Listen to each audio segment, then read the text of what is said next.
আমার জন্যও কেউ শব্দ অপচয় করুক, শোনার মানুষের সংকট তো লেগেই থাকে। বলার মানুষ না হয় অন্তত থাকুক। মাঝে মাঝে শুধু শুনতে ইচ্ছে করে, নীরব শ্রোতার মতন প্রবল আগ্রহ নিয়ে কাউকে শুনতে ইচ্ছা হয়।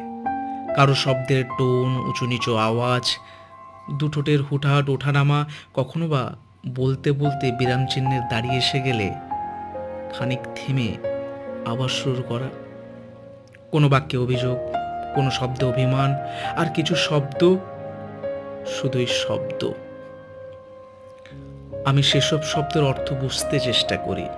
শুনতে শুনতে মনোযোগ বাড়ে, প্রতিটা কথা বিশ্লেষণ করতে ইচ্ছে হয়। এত শব্দ, এত কথা, কেউ আমাকে কেন বলছে?